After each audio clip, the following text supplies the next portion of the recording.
Hello दोस्तों, welcome to a new video. तो इस वीडियो में आज हम देखेंगे कि हम मल्टी डायमेंशनल एरेज को कैसे क्रिएट करते हैं और कैसे उनको हम इनिशियलाइज करते हैं। इससे प्रीवियस वीडियो में हमने मल्टी डायमेंशनल एरेज के बारे में देखा था कि मल्टी डायमेंशनल एरेज क्या होते हैं। वहाँ पर हमने 2 dimensional array, 3 dimensional array, 5 dimensional array and n dimensional arrays के बारे में देखा था कि वो क्या होते हैं। तो चलिए देखते हैं कि मल्टी डायमेंशनल एरेज को कैसे हम इनिशियलाइज करते हैं और कैसे उनको हम डिक्लेयर करते हैं। तो इसको परफॉर्म करने के लिए मैंने क्या लिया है, to create and initialise multi dimensional array let a 2 dimensional data. मैंने क्या लिया है, एक 2 डायमेंशनल डेटा लिया है। हम देखेंगे कि 2 डायमेंशनल डेटा क्या होता है। Which can be represented by rows and column.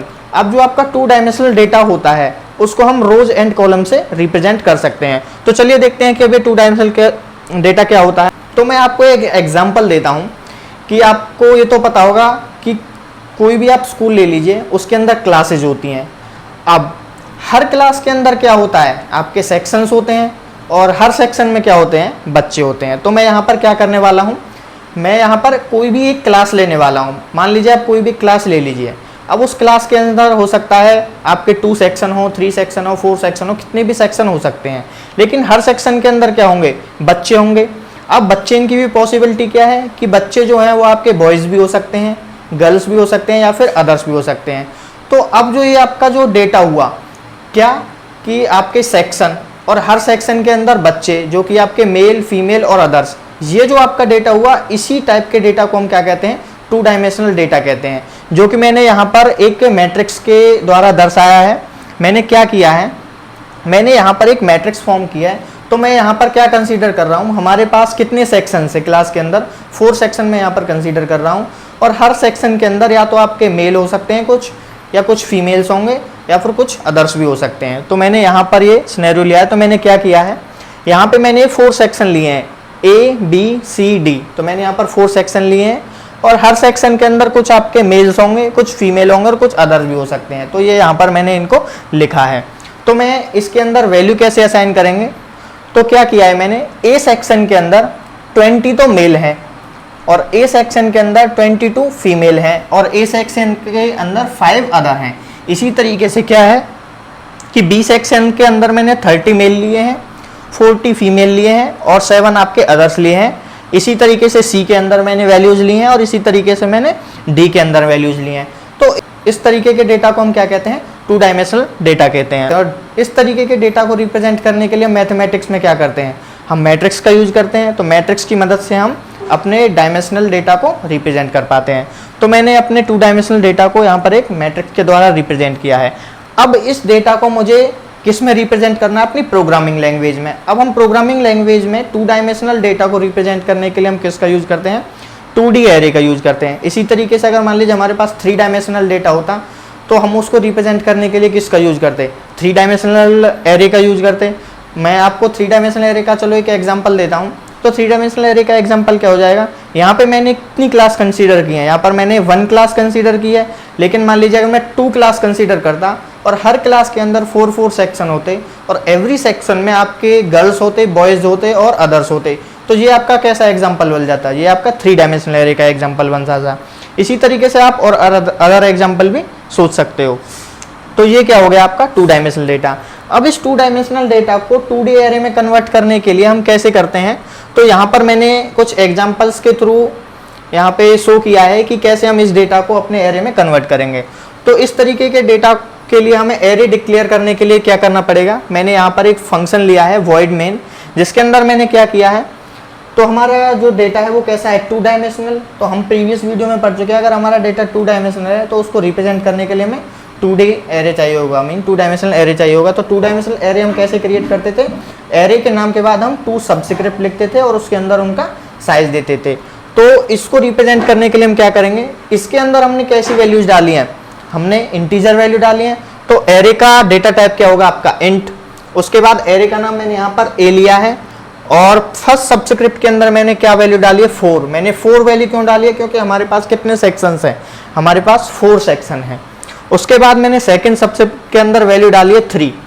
क्यों, क्योंकि हमारे पास हर सेक्शन के अंदर 3 कैटेगरी है, मेल, फीमेल एंड अदर। तो यहाँ पर मैंने 3 लिखा है। तो इस तरीके से हम क्या करते हैं, अपने 2 डायमेंशनल एरे का डिक्लेरेशन करते हैं। अगर मान लीजिए मुझे 3 डायमेंशनल एरे का डिक्लेरेशन करना होता, जैसे कि मैंने आपको एग्जांपल दिया था, अगर आपके पास 2 क्लासेज हों तो उसको हम कैसे करते, तो मैं यहाँ पर लिख के बता रहा हूँ। तो मैं इंट टाइप का डेटा टाइप लेता, फिर एरे का नाम, उसके बाद 3 डायमेंशनल डेटा है तो हमें 3 सब्सक्रिप्ट लेने पड़ते। तो हमारे पास वहाँ पे क्या थी, मान लीजिए आपके पास 2 क्लासेज हो गई तो 2 लिख दिया, हर क्लास के अंदर 4 सेक्शन हो गए तो मैं यहाँ पर क्या करता 4 लिख देता, और हर सेक्शन के अंदर 3 कैटेगरी होती, मेल फीमेल एंड अदर, तो मैं 3 लिख देता। तो इस तरीके से हम क्या करते, ये आपका 3 डायमेंशनल हो जाता, 3 डायमेंशनल एरे के अंदर रिप्रेजेंट हो जाता। तो इस तरीके से हम 3 डायमेंशनल भी रिप्रेजेंट कर सकते थे। तो चलिए अभी इसी एग्जांपल को देते हैं, मैं इसको रफ कर देता हूँ। तो ये क्या हो गया हमारा 2 डे एरे हो गया। अब इसके अंदर हम वैल्यू कैसे असाइन करते हैं, तो इसके अंदर वैल्यू असाइन करने का क्या तरीका है कि सबसे पहले हमने आउटसाइड ब्लॉक ले लिया, ये हमारा एक ब्लॉक हो गया। अब हमें पता है कि आप यहाँ पर देख पा रहे हो हमारे पास जो इस तरीके से होती हैं इनको क्या बोलते हैं हम, रोज, और जो इस तरीके से होती हैं ये क्या होती हैं आपकी कॉलम्स। तो हमने क्या लिया है, फर्स्ट रो को उठाया है और उसको एक करली ब्रेसेस के अंदर लिख दिया, तो एक ये आपकी रो हो गई, सेकंड आपकी ये रो हो गई, थर्ड आपकी 25, 20 और 3 ये वाली रो हो गई, और फोर्थ आपकी रो हो गई 22, 23, 4, फोर्थ वाली आपकी रो ये हो गई। और देख पा रहे होगे आपकी हर रो को 3 आपकी कॉलम्स में डिवाइड किया है, first column, second column, third column. तो इस तरीके से हम एरे के अंदर वैल्यू इनिशियलाइज करते हैं। या फिर दूसरा तरीका क्या है कि हम एरे को पहले डिक्लेयर कर दें और उसके बाद हम उसको इनिशियलाइज करें। ये तो यहाँ पर किया था हमने, एरे को डिक्लेयर करते टाइम उसको इनिशियलाइज कर दिया था। और दूसरा तरीका क्या है, हमने यहाँ पर क्या किया है, पहले एरे को डिक्लेयर किया है। अब इसके अंदर हमें क्या करना है, वैल्यू को, जो हमारी वैल्यूज हैं इनको इंसर्ट करना है। तो वैल्यू इंसर्ट करने के लिए हम क्या करते हैं, यहाँ पर हम लूप का यूज करेंगे। तो लूप कैसे लगाएंगे, तो सबसे पहले हमें रो को चेंज करने के लिए लूप लगाना होगा। सबसे पहले हम रो 1 के अंदर वैल्यू इंसर्ट करेंगे, फिर रो 2 के वैल्यू इंसर्ट करेंगे, रो 3 के अंदर वैल्यू इंसर्ट करेंगे, और रो 4 के अंदर इंसर्ट करेंगे वैल्यूज। तो हमारे पास कितनी रो हो गई, 4। तो हमने एक लूप लगाया कि आई की वैल्यू आपकी 0 से स्टार्ट हो, आई की वैल्यू जब तक आपकी लेस देन रहती है 4 से, तब तक आपका लूप चले और आई में प्लस प्लस होता रहे, क्योंकि हमारे पास क्या है 4 रोज हैं। उसके बाद कॉलम के लिए हमने क्या लूप लगाया है कि हमने एक वेरिएबल लिया है जे, उसकी वैल्यू 0 स्टार्ट हो और जे की वैल्यू लेस देन रहती है जब तक 3 से, तब तक चले और जे में प्लस प्लस होता रहे, क्योंकि हमारे पास कितनी कॉलम्स हैं 1, 2, 3। और उसके बाद हमने सी इन का यूज किया है, आप चाहो तो स्कैनएफ का भी यूज कर सकते हो, तो मैंने सी इन का यूज किया है। उसके बाद एरे का नाम और आई और जे, जो कि आई क्या रिप्रेजेंट कर रहा है आपके रो को और जे क्या रिप्रेजेंट कर रहा है आपके कॉलम को। अगर मान लीजिए मुझे यहाँ पर वैल्यू इंसर्ट करनी होती, जो आपका फर्स्ट एलिमेंट होता है वो क्या होता है आपका A00। ये मान लीजिए मैं अगर रो को 0 से रिप्रेजेंट करता हूँ, ये 0, 1, 2, 3, ये मैं मान लीजिए इसको 0 रो कहता हूँ, ये फर्स्ट रो है, ये सेकंड रो है, ये 3 रो है। इसी तरीके से ये आपकी 0th कॉलम हो जाती है, 1 कॉलम और सेकंड कॉलम। तो इसका जो एड्रेस होगा वो क्या होगा 0, 0 मीन्स आई की वैल्यू 0 और जे की वैल्यू 0। इसी तरीके से इसका एड्रेस क्या होगा, रो की वैल्यू 0 और इसकी वैल्यू 1 मीन्स इसका एड्रेस हो जाएगा, इसका एड्रेस हो गया आपका 0, 0, ये 0, 1 और ये 0, 2। इसी तरीके से इसका एड्रेस क्या हो जाएगा 1, 0, ये आपका 1, 1 और ये आपका 1, 2।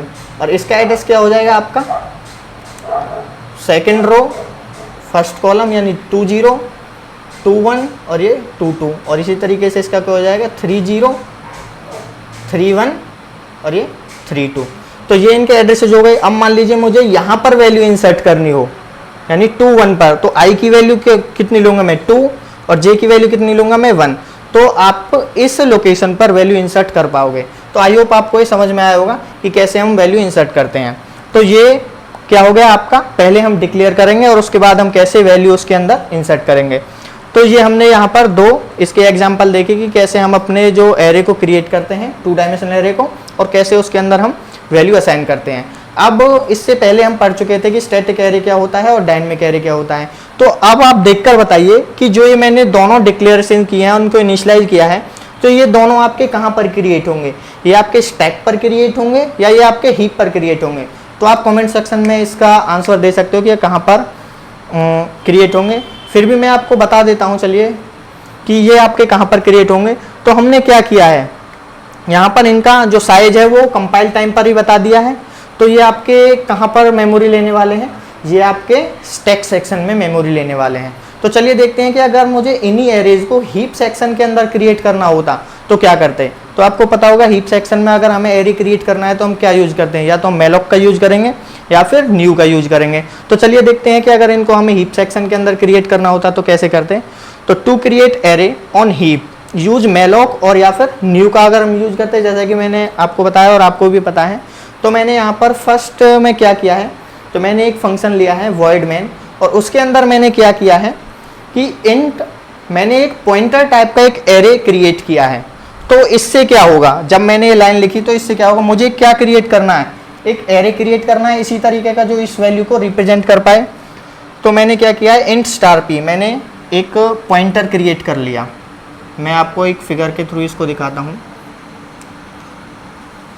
तो मैंने क्या क्रिएट किया है, एक पॉइंटर क्रिएट किया है किस टाइप का, सॉरी एक एरे क्रिएट किया है पॉइंटर टाइप का, जिसके अंदर कितने पॉइंटर्स होंगे, आपके 4 पॉइंटर्स हो गए ये। उसके बाद मैंने क्या किया है, हर लोकेशन पर जैसे कि P0 हो गया, ये आपका P0 हो गया, ये P1 हो गया, ये P2 हो गया, P3 हो गया। तो हर लोकेशन के अंदर मैंने क्या डाला है, न्यू की मदद से मैंने एक एरे क्रिएट किया है। तो इससे क्या होगा, P0 के अंदर किसका एड्रेस आ जाएगा हमारे पास, ये एक आपका एरे क्रिएट होगा 3 साइज का, और इसका एड्रेस यहाँ पर आ जाएगा। ये आपका 0 हो गया, 1 हो गया, 2 हो गया और ये 3 हो गया। इसी तरीके से P1 इसके अंदर क्या होगा, यहाँ पर भी एक 3 साइज का आपका एरे क्रिएट होगा, और उसका एड्रेस कहाँ पर आ जाएगा आपके इस पॉइंटर के अंदर, क्योंकि ये जो एरे है आपका किसका कैसा है, पॉइंटर टाइप का। इसी तरीके से एक और एरे क्रिएट होगा और इसके अंदर इसका एड्रेस आ जाएगा, और यहाँ पर भी एक 3 साइज का एरे क्रिएट होगा, और इसका एड्रेस कहाँ पर आ जाएगा, ये यहाँ पर आ जाएगा। तो जब हम इस प्रोग्राम को रन करेंगे तो आपका जो इस तरीके से जो आपका एरे क्रिएट होगा। अब ये क्या है, ये जो हमने एरे क्रिएट किया, ये इसको मेमोरी कहाँ पर मिलेगी, आप देख पा रहे होगे। ये क्या है, एक सिंपल हमने पॉइंटर टाइप का एरे क्रिएट किया है। तो ये कहाँ पर बनेगा, आपके स्टैक में बनेगा, क्योंकि जिस चीज़ को हम न्यू या मेलॉक की मदद से बनाते हैं वो कहाँ पर मेमोरी ऑक्यूपाई करता है, आपके हीप सेक्शन में। लेकिन यहाँ पर हमने ऐसा कुछ भी नहीं किया है, तो इसको मेमोरी कहाँ मिलने वाली है, स्टैक सेक्शन में। लेकिन इन चारों को मेमोरी कहाँ पर मिलने वाली है, आपके हीप सेक्शन में। तो ये क्या हो गया, तो इस तरीके से हमने क्या किया, अपना 2 डायमेंशनल एरे क्रिएट किया। और ये आपका कहाँ पर क्रिएट होगा, ये आपका पार्शियली तो आपका स्टैक में होगा और पार्शियली आपका हीप में होगा। तो ये पार्शियल हीप एंड स्टैक हो गया। तो ये क्रिएट हुआ, क्रिएटेड पार्शियली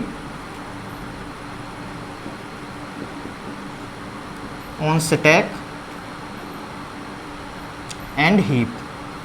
तो एक तरीका तो ये है कि हम क्या करें कि अपने एरे को इस तरीके से क्रिएट कर सकते हैं, 2 डायमेंशनल एरे को। यदि हम इस तरीके से क्रिएट करेंगे तो वो आपका पार्शियली स्टैक पर क्रिएट होगा और पार्शियली आपका हीप पर। तो ये वाला जो एरे आपका बना, ये कहाँ पर बना, आपके स्टैक पर, और ये वाले जो एरेज आपके बने ये कहाँ पर बने, आपके हीप पर। तो ये क्या हो गया, आपका पार्शियली हो गया। अगर मान लीजिए हम पूरा ही जो 2 डायमेंशनल एरे है वो अगर हीप में क्रिएट करना चाहते हैं तो उसका कोड किस तरीके से होगा, तो मैंने वो यहाँ पर लिखा है। तो हम क्या करेंगे, एक इंट टाइप का एक पॉइंटर लिया है मैंने, और जो पॉइंटर लिया है मैंने आपके 2 लेवल का लिया है। तो आपको पता होगा जब आपने प्रोग्रामिंग लैंग्वेज की होगी कि आपका 0 लेवल का पॉइंटर होता है, 1 लेवल का पॉइंटर होता है, 2 लेवल का पॉइंटर होता है। तो जो आप जिस लेवल का आपका पॉइंटर होगा वो एक कम लेवल वाले जो पॉइंटर का एड्रेस कंटेन कर सकता है। तो यहाँ पर मैंने एक 2 लेवल का एक पॉइंटर लिया है, और मैंने क्या किया है, इस पॉइंटर के अंदर मैंने एक पॉइंटर टाइप का एरे क्रिएट किया है। तो यहाँ पर क्या किया मैंने, सबसे पहले मैंने एक P नाम का पॉइंटर बनाया, और उसके अंदर मैंने किसका एड्रेस डाला है, एक पॉइंटर टाइप के एरे का। तो उसके बाद मैंने क्या किया, एक पॉइंटर टाइप का एरे बना लिया, और जिसका साइज कितना है हमारे पास 4। और इस एरे का जो एड्रेस है वो किसके पास है, आपके इसके पास है इसका एड्रेस। तो ये आपका 0 1 2 3। और उसके बाद क्या किया है मैंने, हर पॉइंटर के अंदर P0 ये आपका P0 हो गया, P1 हो गया, P2 हो गया, ये P3 हो गया। और हर पॉइंटर के अंदर मैंने क्या किया है, एक 3 साइज का एरे क्रिएट किया है, वो भी किसकी मदद से किया है मैंने, न्यू की मदद से। तो क्या होगा, इसके अंदर एक 3 साइज का एक आपका एरे क्रिएट हो जाएगा, ये इसके अंदर भी एक 3 साइज का एरे क्रिएट हो जाएगा,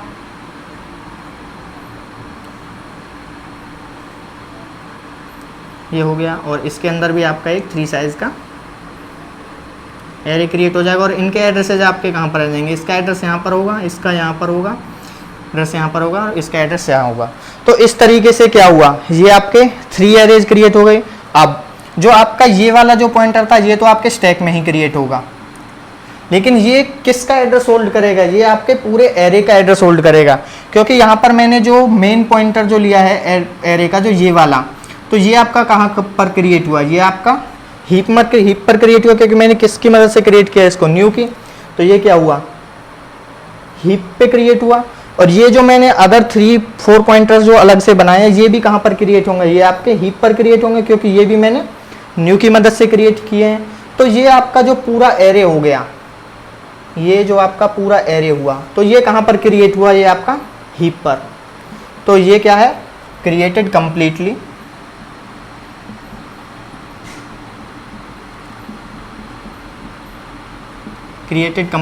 ऑन हीप।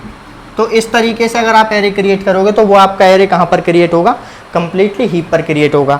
अगर मान लीजिए मुझे इसके अंदर अगर वैल्यू असाइन करनी हो, तो वो कैसे करेंगे, जो सिंपली हम करते थे, मान लीजिए मुझे आपके इस इंडेक्स पर अगर वैल्यू असाइन करनी है, तो इसके लिए हम क्या लिखेंगे, एरे का नाम P, उसके बाद 2 0 हो जाएगा। तो पहले इसके अंदर 2 और उसके बाद इसका ये 0 हो गया। अगर इसके अंदर हमें वैल्यू इंसर्ट करानी है, तो क्या करेंगे, Cin लिख देंगे, और उसके बाद इसके अंदर वैल्यू हम डाल सकते हैं। तो इस तरीके से इसके अंदर हम वैल्यू डाल सकते हैं।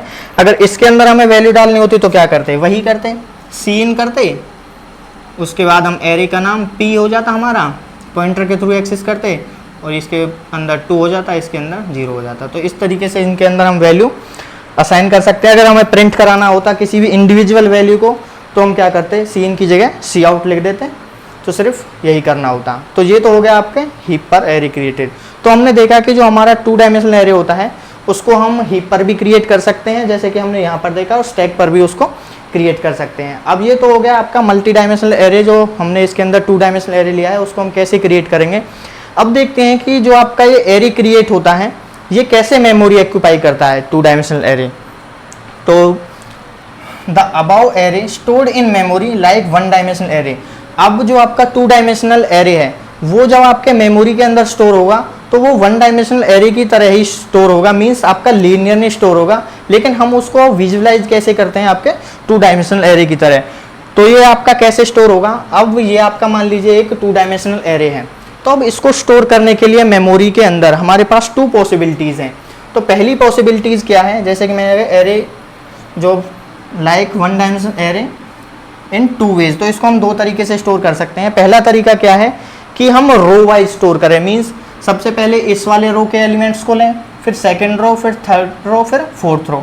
तो वही यहाँ पर मैंने किया है। तो फर्स्ट रो के अंदर एलिमेंट क्या हो गए, 20, 22, 5, तो मैंने लिखा 20, 22 और 5।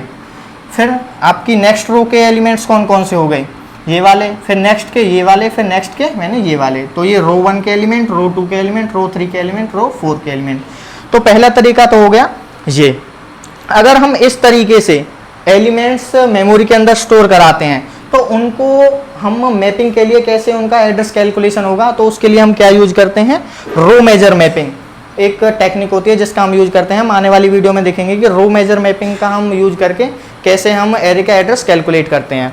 और दूसरा तरीका क्या हो सकता है, आप रो वाइज स्टोर ना करके आप कॉलम वाइज भी स्टोर कर सकते हो, जैसा कि मैंने यहाँ पर दिखाया है। तो सबसे पहले 20 होगा, फिर 30 होगा, फिर 25, फिर 22। तो 20, 30, 25, 22।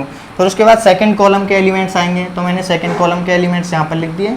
उसी तरीके से थर्ड कॉलम के एलिमेंट्स आएंगे, तो थर्ड कॉलम के एलिमेंट्स मैंने यहाँ पर लिख दिया। अगर आप इस तरीके से एरे को स्टोर करते हो, तो उनकी जो मैपिंग के लिए या जो एड्रेस कैलकुलेशन के लिए जो हम टेक्निक यूज करते हैं, उसको कहते हैं हम कॉलम मेजर मैपिंग। तो आने वाली वीडियो में हम इन दोनों मैपिंग के बारे में देखेंगे कि कैसे हम रो मेजर या कॉलम मेजर मैपिंग का यूज करके हम जो एरे है उसका एड्रेस कैलकुलेट करते हैं। तो आई होप आपको ये वीडियो अच्छा लगा होगा। अगर आपको वीडियो अच्छा लगा हो तो लाइक करें, शेयर करें एंड सब्सक्राइब करें। Thank you.